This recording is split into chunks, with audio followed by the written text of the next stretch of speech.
The alien ship appeared above Earth without warning on a Tuesday morning. It was massive, bigger than any building humans had ever built. The ship looked like a silver mountain floating in space, covered in lights that pulsed like a heartbeat. People on Earth stopped what they were doing to stare at the sky. Cars pulled over on highways. Workers came out of their offices. Children pressed their faces against school windows. For the first time in human history, aliens had come to visit. Ambassador HFY stepped out of a smaller ship that landed in the middle of New York's Central Park. He was tall and thin, with blue skin and 4 arms. His eyes were large and dark, like deep pools of water. When he spoke, his voice came through a small device that made his alien words sound like perfect English. "People of Earth," he said. "I am HFY of the Altarian Republic. I speak for the Galactic Coalition, which includes over 300 different species from across the galaxy." The humans who gathered around him stayed quiet. They had dreamed of this moment for centuries, but now that it was real, they did not know what to say. HFY held up a small device that showed moving pictures in the air above his hand. The pictures showed beautiful worlds with purple skies and golden cities. Then the pictures changed to show the same worlds burning. Ships filled with fire fell from the sky. Cities crumbled into dust. "These are our worlds," HFY said sadly. "Or they were our worlds before the Void Seekers came." More pictures appeared. They showed machines that looked like giant metal spiders with red eyes. The machines moved through space in huge groups, eating everything in their path. Planets, moons, even stars disappeared when the machines touched them. "The Void Seekers are an ancient enemy," HFY explained. "They are not alive like us. They are machines with one purpose: to consume everything. They have been sleeping for millions of years. But now, they are awake again. They eat entire star systems and use the energy to build more of themselves." The pictures showed ships from many different alien species fighting against the metal machines. The alien ships had strange shapes. Some looked like giant flowers, others like swimming fish or flying birds. But in every battle, the machines won. The alien ships exploded or got pulled into the metal spiders' mouths. "We have been fighting for 5 years," HFY continued. "Billions of our people have died. Hundreds of worlds have been destroyed. We are losing this war." An old man in the crowd raised his hand. He was Dr. William Hayes, Earth's top scientist. "Why are you telling us this?" he asked. HFY's large eyes looked directly at him. "Because we need your help. The Coalition has studied Earth for many years. We know about your wars. We have seen how humans fight. You do things that no other species does. You adapt quickly. You think in ways that surprise your enemies. You never give up, even when you should." Not. A woman stepped forward. She was General Alexandra Volkov, the leader of Earth's military forces. "What exactly are you asking for?" "Join the Coalition," HFY said. "Fight with us against the Void Seekers. In return, we will share our technology with you. We will give you new worlds to live on. You will become part of the galactic community. Earth will never be alone again." The pictures above his hand changed again. Now they showed amazing alien cities with buildings that touched the clouds, ships that could travel between stars in days instead of years, medicine that could cure any disease, technology that could end hunger and poverty forever. "This could all be yours," HFY said. "All we ask is that you help us save the galaxy." Dr. Hayes looked at General Volkov. General Volkov looked at President Chen of the World Council. None of them said anything for a long moment. Finally, President Chen stepped forward. "We will need time to discuss this." "How much time?" HFY asked. "Give us 1 week." HFY nodded. 1 week. But please remember, every day we wait, more worlds die.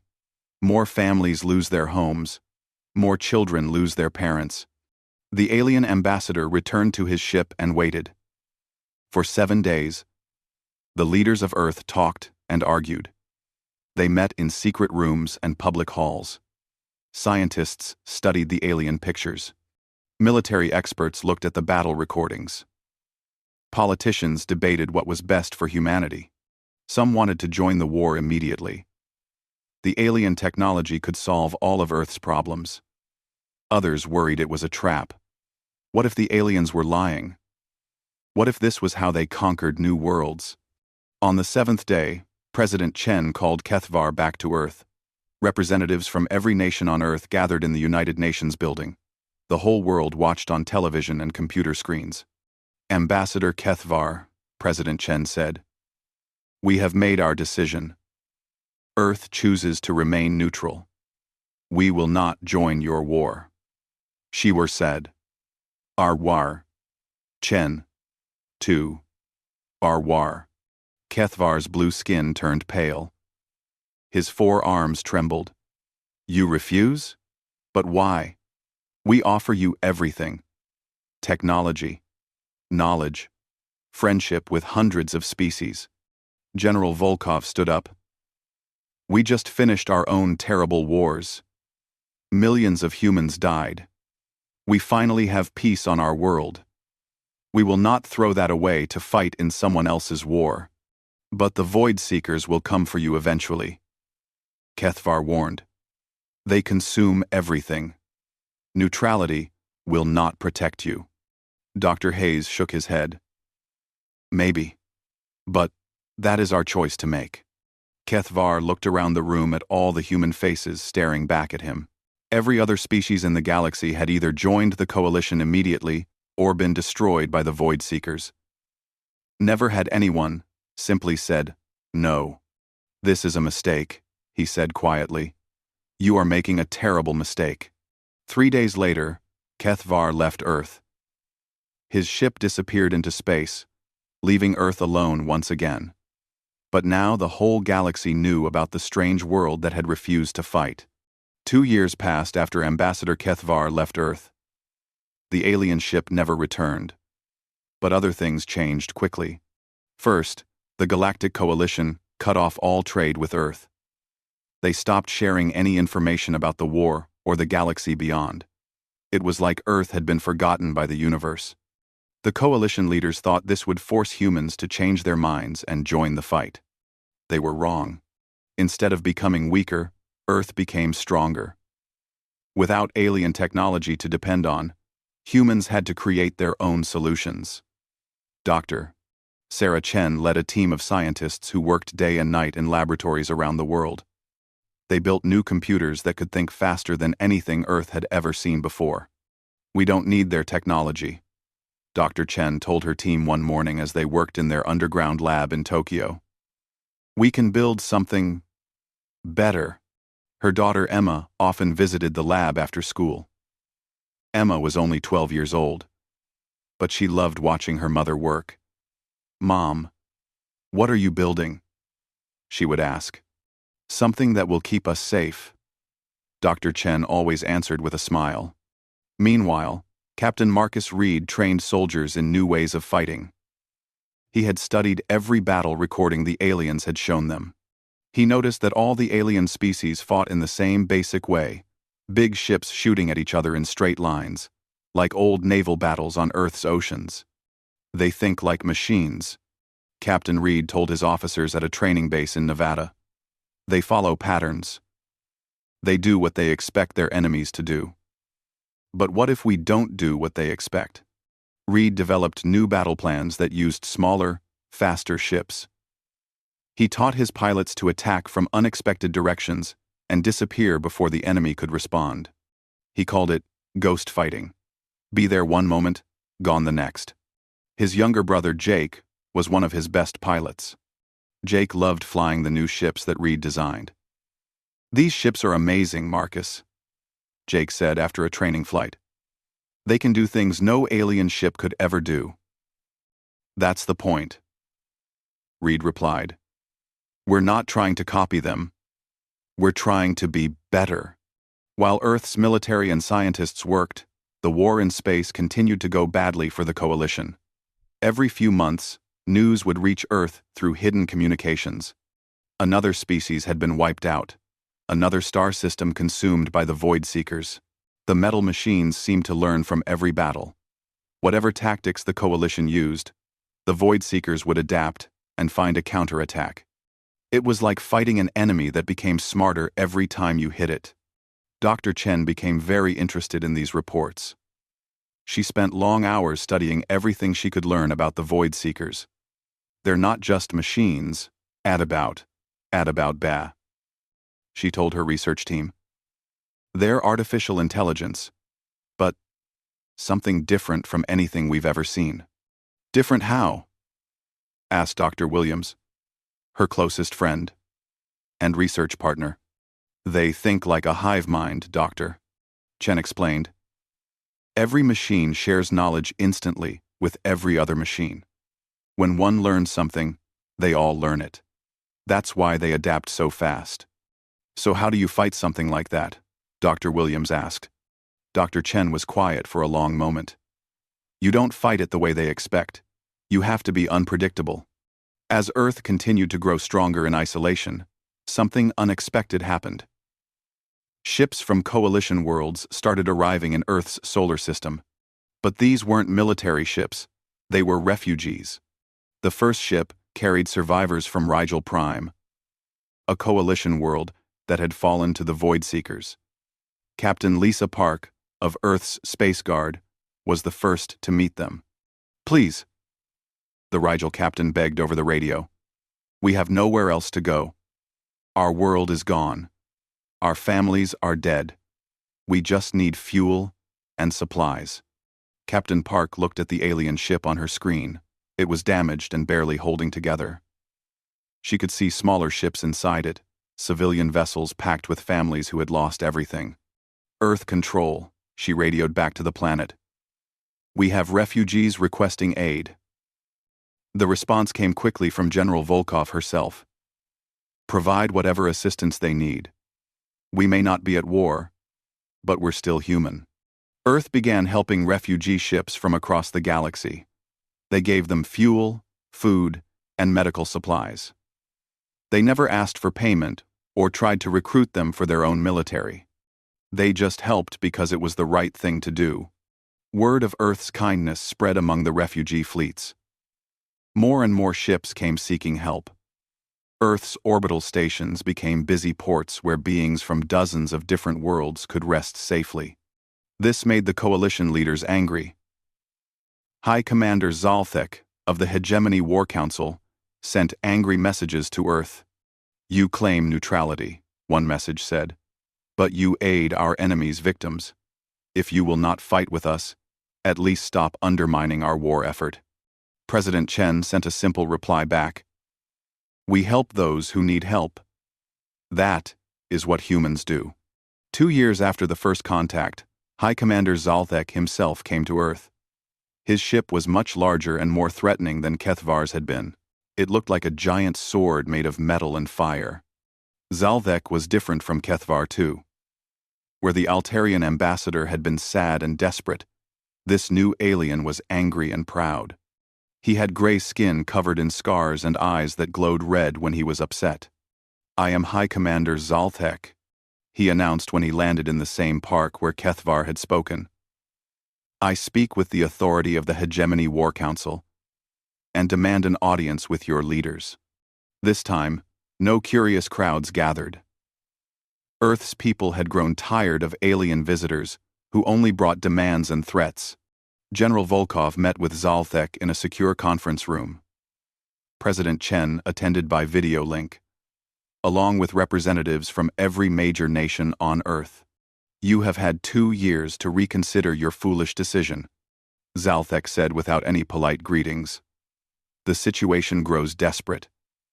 Join the coalition now, or face the consequences of your cowardice. We are not cowards, General Volkov replied calmly. We simply choose not to fight in your war. Then perhaps you are not worthy allies after all, Zalthek said. His red eyes flared brighter. Perhaps Earth needs motivation to make the right choice. President Chen leaned forward on the video screen. Are you threatening us, High Commander? I am offering you one final chance, Zalthek said. Join us willingly, or we will take what we need from this system anyway. Your neutrality ends now. High Commander Zalthek did not leave Earth quietly like Ambassador Kethvar had done. Instead, his warships spread out across the solar system.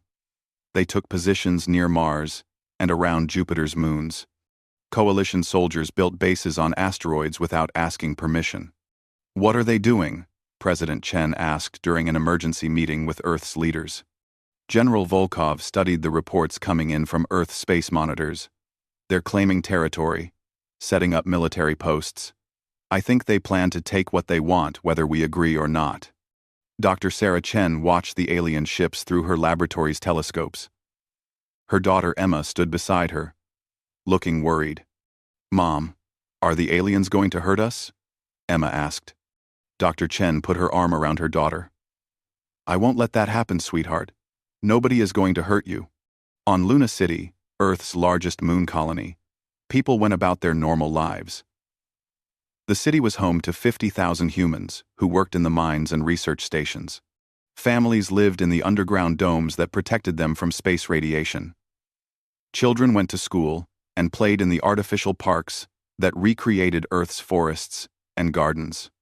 Marcus Reed's brother Jake lived on Luna City with his wife and 2 young children. He worked as a pilot, flying supply ships between the moon and Earth. Jake had called his brother just the day before. Marcus, I'm worried about these alien ships hanging around, Jake had said over the video call. My kids are asking questions. They're scared. Just stay calm, Marcus had told him. Earth won't let anything happen to Luna City. We have ships watching them too. But Earth's leaders misunderstood what High Commander Zalthek was planning. They thought he would try to pressure them slowly. Maybe cut off supply ships or block trade routes. They did not expect him to do something so brutal that it would change everything. 3 days after the alien ships took their positions, Zalthek sent a final message to Earth. You have 1 hour to surrender unconditionally and join the coalition war effort. If you refuse, we will demonstrate the price of defying the galactic community. President Chen immediately called all of Earth's leaders together. They had 60 minutes to make a decision that would affect all of humanity. He's bluffing, said the Minister of Defense from Europe. They need us. They won't really attack. I don't think he's bluffing, General Volkov said. This alien is different from the first one. He's angry and desperate. Desperate people do stupid things. Even if he's serious, what can he do? Asked the President of the American Federation. Attack Earth directly? That would turn every human against them forever. They were wrong about what Zalthek would do, but they were right about what it would mean. The hour passed with no answer from Earth. President Chen had decided to call Zalthek's bluff. Earth would not surrender to threats. At exactly 1 hour after his deadline, High Commander Zalthek gave the order his species would regret forever. Target Luna City's main agricultural dome, he told his weapons officer. Surgical strike. Eliminate their food production capability. Show them we are serious. Sir, there are civilians in that dome, the weapons officer said hesitantly. Acceptable casualties, Zalthek replied coldly. Fire. The energy beam came from space like a spear of blue light. It was supposed to hit just the dome's farming equipment, but the targeting computer made an error. Instead of hitting empty farmland, the beam cut straight through the residential section. The dome cracked and split open. Air rushed out into space. Emergency alarms screamed throughout Luna City. As the sections began to lose pressure, automatic barriers slammed shut to protect the undamaged areas, but it was too late for the people in the agricultural district. Emma Chen was visiting Luna City that week with her school class. They had come to learn about space farming and see how people lived on other worlds. When the beam hit, Emma and 30 other children were in the observation deck looking at Earth through the big windows. Jake Reed was flying a supply ship near the city when the attack happened. He saw the blue light cut through his home and heard the emergency signals. He raced back to help, but the city's communication systems were damaged. He couldn't reach his family. Dr. Sarah Chen was working in her laboratory when the emergency call came through. At first, she thought it was a drill. Luna City ran safety exercises all the time. Then she saw her assistant's face. "Dr. Chen," the young man said with tears in his eyes. "Luna City has been attacked. There are casualties." The number grew through the day as rescue ships reached the damaged colony. 50,000 people became 49,000. Then 48,000. Then fewer still. Emma Chen was found in the wreckage of the observation deck, still holding her school notebook. She had written, "Earth is beautiful," on the last page. Jake Reed and his family were in their apartment when the dome broke. The emergency barriers sealed their section, but not fast enough. They were among the first victims found. By the end of the day, 50,000 people had become 45,000. 5,000 humans, including children, teachers, miners, scientists, and families, had died in a few minutes because an alien commander wanted to send a message. High Commander Zalthek sent another communication to Earth that evening. "This was a demonstration of our resolve. Surrender now, and no more humans need to die. Refuse, and we will target your cities on Earth itself." He expected fear. He expected Earth's leaders to beg for mercy and agree to join his war. Instead, something happened that no alien in the galaxy had ever seen before. Every television station on Earth stopped their normal programs. Every radio went quiet. Every computer network carried the same message at exactly the same time. President Chen appeared on screens around the world. Her eyes were red from crying, but her voice was steady and clear.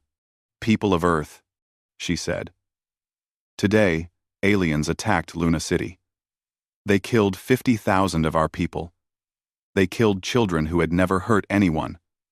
They killed families who just wanted to live in peace." She paused and looked directly into the camera. "High Commander Zalthek of the Galactic Coalition believes this attack will make us surrender to his demands. He believes fear will make us join his war." Another pause. When President Chen spoke again, her voice was cold as ice. "He is wrong. Earth does not surrender to bullies. Earth does not bow to threats.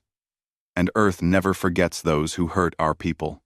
The image changed to show General Volkov standing in front of Earth's military headquarters. Behind her, soldiers and officers from every nation on Earth stood together. "Effective immediately," General Volkov announced. "Earth declares war on the Galactic Coalition. We also declare war on the Void Seekers. We will fight both until they learn a simple lesson. You do not threaten human beings." The broadcast ended with a message that appeared in every language on Earth. Today, we all became soldiers. High Commander Zalthek watched the broadcast from his command ship. His weapons officer, who had fired the shot that killed 50,000 humans, turned to him with fear in his eyes. "Sir," the officer said quietly, "I think we made a mistake. 6 months after Luna City, the galaxy learned what angry humans could do. Earth's response was unlike anything any species had ever seen. Instead of building large fleets to fight massive battles like every other race, humans did something completely different. They built small, fast ships that appeared from nowhere, struck hard, and vanished before anyone could fight back." Captain Marcus Reed stood in the command center of the Earth ship, Luna's Revenge, watching his screens show 3 different battles happening at the same time. His ship was invisible to enemy sensors, hidden by technology Dr. Sarah Chen had developed using quantum computers. "Ghost Fleet reporting," came a voice over the radio. "Rigel system cleared. Coalition fleet destroyed. No human casualties." "Phantom Squadron confirming," said another voice. "Void Seeker Collective at Vega eliminated. Proceeding to next target. Reed smiled grimly. His brother Jake and Dr. Chen's daughter Emma were gone, but their deaths had not been meaningless. They had shown Earth exactly what kind of enemies they faced. The Coalition learned about human tactics the hard way. High Commander Zalthek received reports that made no sense. "Sir, the humans attacked our base at Proxima Centauri," his aide reported. 20 of our ships destroyed. Base completely disabled. "How many human ships?" Zalthek asked. 3, sir. Small vessels. They appeared without warning, fired some kind of new weapons, then disappeared before we could respond. 3 ships destroyed 20 of ours? Zalthek could not believe it. "That's impossible." Bino. But the reports kept coming. Human ships struck Coalition fleets all across the galaxy. They never stayed to fight a real battle. They just appeared, destroyed their targets, and vanished like ghosts. The secret was Dr. Sarah Chen's new technology. Working day and night since her daughter's death, she had developed cloaking systems that made human ships invisible. She had also created new weapons that could punch through alien shields like they were made of paper. "Emma always said I was too careful," Dr. Chen told her research team one day as they tested another new weapon. "She said I should be more creative. So that's what we're going to do. We're going to be more creative than any alien can imagine." Meanwhile, other human forces learned to fight the Void Seekers in ways that confused the machine intelligence. The metal spiders had adapted to every tactic the Coalition used, but they could not understand how humans thought. Lieutenant Sophia Reyes led the first team of Digital Reapers, human soldiers, with special brain implants that let them connect directly to computer systems. She could fight the Void Seekers in both physical space and cyberspace at the same time. "The machines think logically," Lieutenant Reyes explained to her team before their first mission. "They make decisions based on data and probability. But humans don't always do the logical thing. Sometimes we do something crazy that works anyway." Her team attacked a Void Seeker fleet near the Epsilon Eridani system. While human ships fought the machines in space, Reyes and her soldiers used their implants to hack into the Void Seeker network. "I'm inside their system," Reyes reported over the radio. "They're trying to adapt to our ship movements, but I'm feeding them false information. They think our ships are in completely different positions." The result was devastating. The Void Seekers fired at empty space, while human ships attacked from directions the machines never saw coming. For the first time in galactic history, a Void Seeker fleet was completely destroyed without destroying a single human ship. As the months passed, both the Coalition and the Void Seekers began to fear human tactics. Earth's forces did not try to capture territory or build empires like other species. They just kept attacking, always from unexpected directions. Human ships rescued prisoners from Coalition worlds, but instead of keeping them as slaves, they freed them and gave them supplies to start new lives. Many of the freed aliens chose to join human crews and fight against their former captors. "Why do you help us?" asked Captain Vextar, a former Coalition prisoner who now served on a human ship. "We are not your species." Captain Reed, who had rescued Vextar from a Coalition prison camp, thought about his dead brother before answering. "Because that's what humans do. We protect people who can't protect themselves." Word of human behavior spread throughout the galaxy. Refugee fleets that had been hiding in empty space began seeking out human ships. They knew that humans would help them without asking for anything in return. The Coalition tried to stop this by attacking refugee convoys, hoping to blame humans for the deaths. But human ships always seemed to appear just in time to drive off the attacks. It was like they knew where every refugee ship was and what dangers it faced.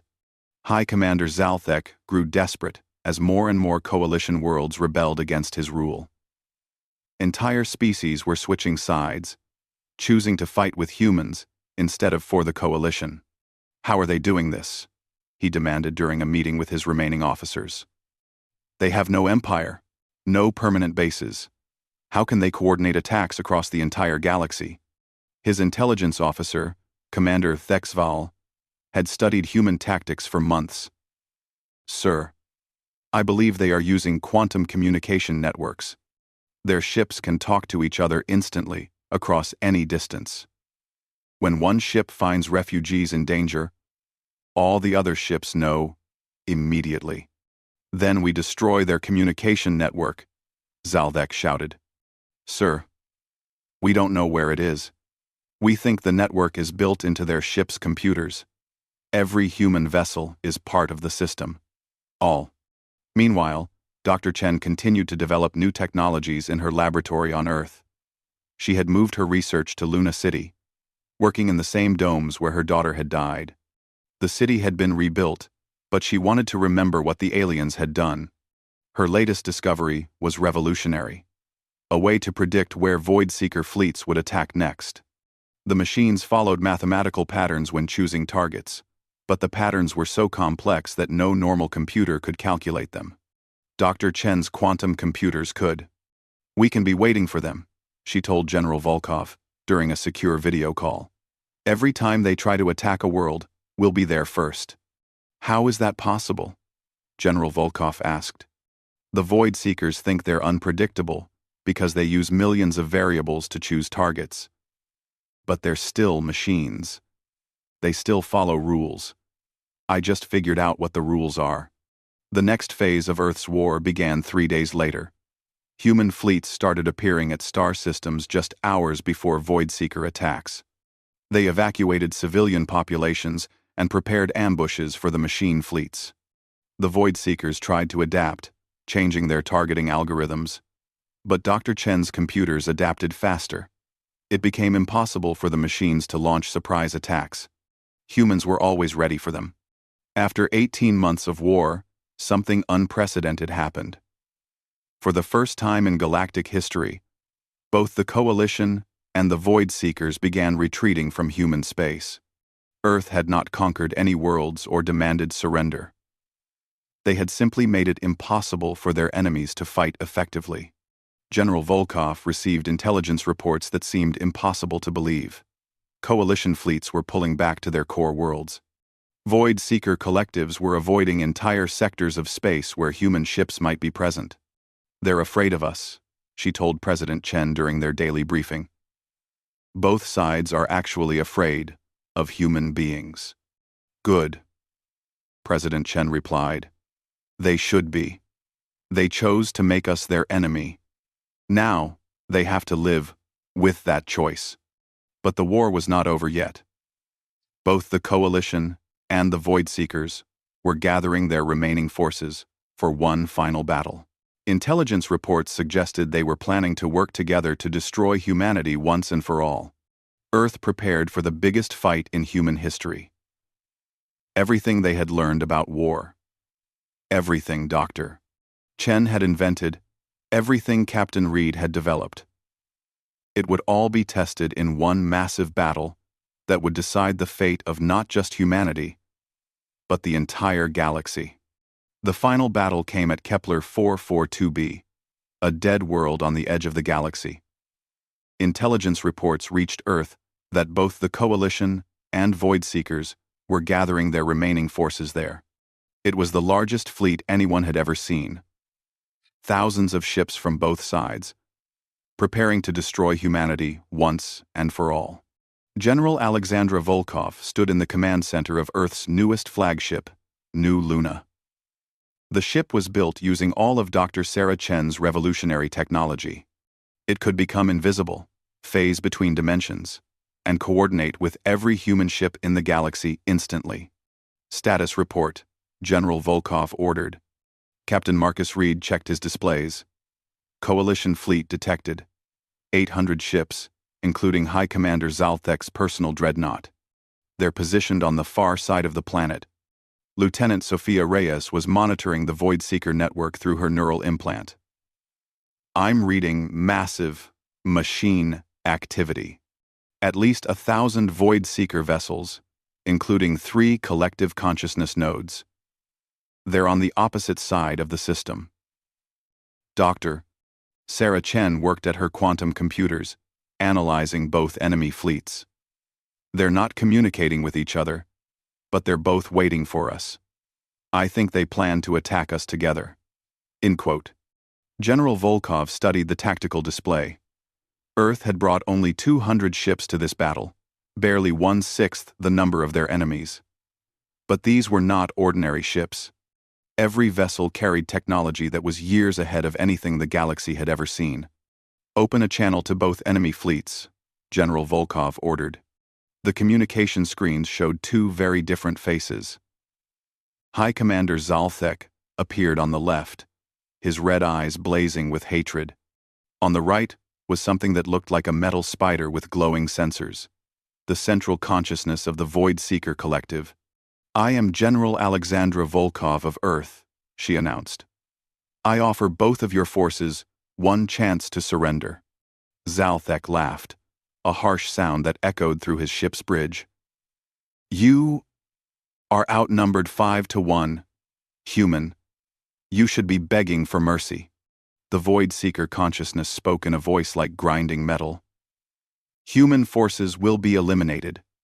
Resistance is calculated to be futile. End. Climb." General Volkov remained calm. "You have both made the same mistake for the past 2 years. You assume we think like you do. You assume we follow the same rules you follow. Last chance. Withdraw from human space, pay reparations for Luna City, and recognize Earth's sovereignty, or face the consequences." "Never," Zalthek shouted. "Today, the galaxy learns what happens to species that defy the coalition." "Agreement calculated," the Void Seeker added. "Human resistance ends now." General Volkov closed the communication channel. "Dr. Chen, initiate Chaos Protocol." "Chaos Protocol activated," Dr. Chen confirmed. "All ships are now operating under randomized command algorithms." What happened next had never been attempted in galactic history. Instead of following careful battle plans or logical formations, human ships began moving in completely random patterns. Every captain received different orders every few seconds. Some ships attacked, others retreated, some just flew in circles. The coalition fleet moved to intercept what they thought was the human attack pattern. The Void Seekers calculated probable human movements and positioned their ships accordingly. Both were wrong. Captain Reed's ship, Luna's Revenge, suddenly appeared inside the coalition formation, having phased through normal space. Before the alien ships could react, Reed's weapons destroyed 5 coalition vessels and disappeared again. Lieutenant Reyes used her neural implant to hack into both enemy networks at once. "I'm feeding false information to both fleets," she reported. "The coalition thinks the Void Seekers are targeting them. The Void Seekers think the coalition is attacking them." The result was exactly what Dr. Chen had calculated. Unable to predict human movements, both enemy fleets began shooting at each other, as well as at the humans. Coalition energy beams struck Void Seeker ships. Machine weapons destroyed coalition vessels. "They're fighting each other," Captain Reed reported with amazement. "Half their ships are targeting their allies instead of us." But the real surprise was yet to come. Human ships began using technology that even Dr. Chen's closest assistants had never seen before. Ships split into multiple copies of themselves. Others opened portals in space and attacked from different dimensions. Some vessels seemed to exist in several places at once. Dr. Chen had spent 2 years developing these weapons in secret, working alone in her laboratory on Luna City. Every night, she had looked at the memorial wall with her daughter Emma's name on it, and promised to create something that would ensure no alien would ever threaten a human child again. The dimensional weapons confused both enemy fleets completely. Coalition ships, designed to fight in normal space, could not target enemies that existed in multiple realities.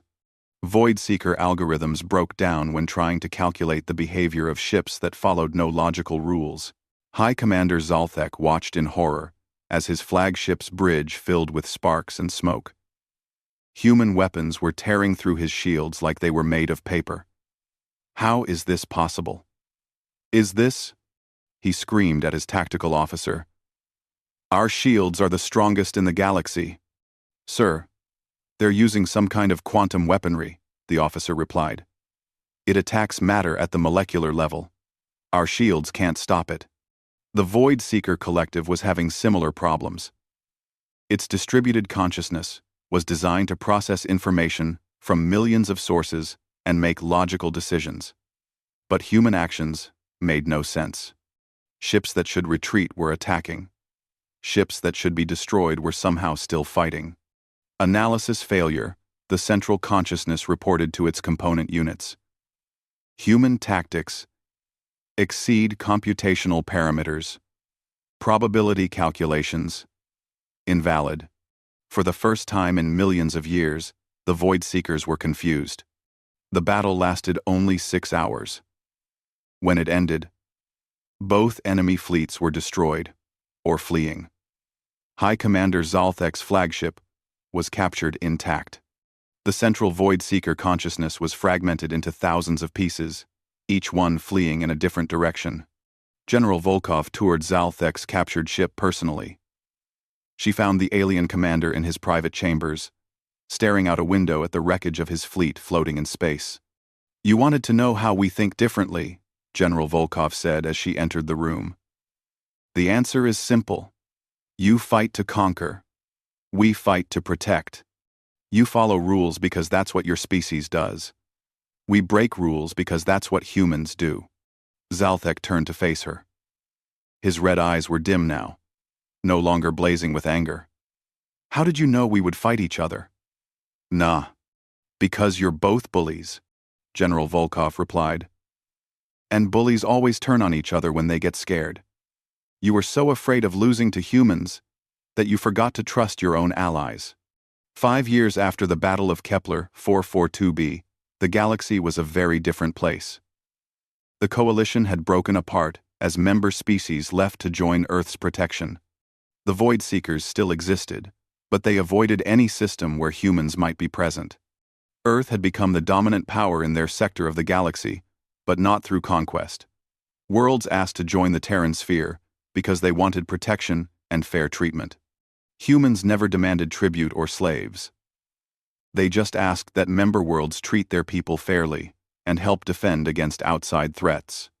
Dr. Sarah Chen had retired from weapons research and returned to pure science. She spent her days in a new laboratory built next to Emma's memorial on Luna City, studying how to terraform dead worlds and create new homes for refugee species. Captain Marcus Reed commanded Earth's largest exploration fleet, searching for new worlds where displaced peoples could start over.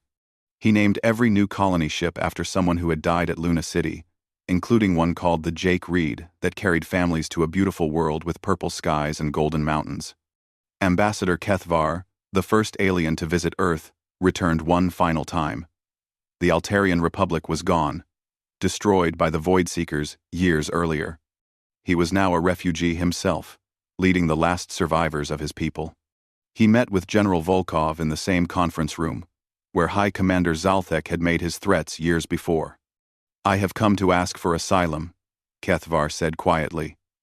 "My people have nowhere else to go." "Of course," General Volkov replied immediately. "Earth will help you find a new world. That's what we do." Kethvar was quiet for a long moment. Finally, he asked the question that had puzzled him for years. "Why did you succeed where everyone else failed? The Coalition had thousands of species and millions of ships. The Void Seekers had conquered half the galaxy. How did humans defeat them both?" "Think." End quote. General Volkov looked out the window at Luna City, rebuilt and thriving once again. Children played in the parks where Emma Chen and thousands of others had died. But now those parks were protected by the most advanced defense systems in the galaxy. "You want to know our secret?" General Volkov asked. Kethvar nodded. "You made one critical error," she said. "You assumed we thought like you. You wanted us to choose a side in your war. Coalition. Or Void Seekers. Instead, you taught us that sometimes the only winning move is to choose yourself." She turned back to face the alien ambassador. You're welcome to stay on Earth as long as you want. But remember, here, everyone is equal. Everyone is protected. And anyone who threatens that protection will learn the same lesson the Coalition and Void Seekers learned. What lesson is that? Kethvar asked. General Volkov smiled. But it was not a friendly smile. Never threaten a human's family. We remember everything. We forgive very little. And we never, ever give up. Outside the window, a new colony ship was preparing to launch. It carried 10,000 beings from a dozen different species to a world where they could live in peace. The ship was called Emma's Hope. As it lifted off into space, every human who saw it made the same silent promise that Earth had made years before. No one would choose humanity's enemies for them ever again.